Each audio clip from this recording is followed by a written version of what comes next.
My name is Riordan. I'm the author of the Percy Jackson series about Greek mythology, the Kane Chronicles about Egyptian mythology, and most recently, the Heroes of Olympus, the new series I just have out. In the first book, The Lost Hero, just came out this week. Well, if kids find my stories interesting, I hope it's because I was a teacher for a long time, and I kind of know what kids like. I always imagine myself telling these stories to my own classroom, sort of fifth period after lunch, when it's really hard to get their attention.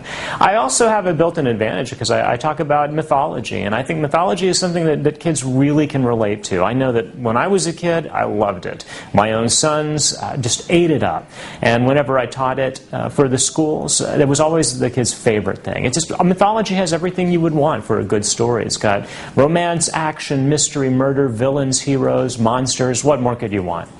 Well, I knew kids would be attracted to the Greek mythology because, these stories have been around for thousands of years for a reason. They're fantastic. The gods, I think, are our first superheroes. And kids like them the same way they like Batman and Superman. They're bigger-than-life characters with amazing powers, but they're also very human and very flawed, and we can relate to them. And kids like to imagine what would they do if they found out that they were the son of Zeus or the daughter of Athena. It's something I think every kid dreams about, finding out that you're actually part of some secret family or that you have abilities that no one knows about. I decided to make Percy Jackson ADHD and dyslexic because my own son is ADHD dyslexic, and he was having a lot of trouble when he was young learning how to read. He really didn't like school, really didn't like English class, and as an English teacher myself, that was pretty hard for me to take. So I used Greek mythology as a way to keep him interested in school. I would tell him stories, and when I ran out, he asked me to make up a new myth for him, and that became Percy Jackson. I decided that Percy should be like him, an ADHD dyslexic kid, having his own trouble, but I made it a sign of honor. If you had those conditions, there was a good chance you were a demigod. And my son had no trouble believing that. My sense of audience really has changed. When it first started, it was just my son. It was a story for him. I've always taught boys and girls, though. I've always taught in a co-ed environment. And so I would be very sad to think that I had a story that only worked for boys or only worked for girls. I'm always happy when people say that they are stories that they recommend for reluctant reader boys, because I was one myself, and I got two sons who were reluctant readers.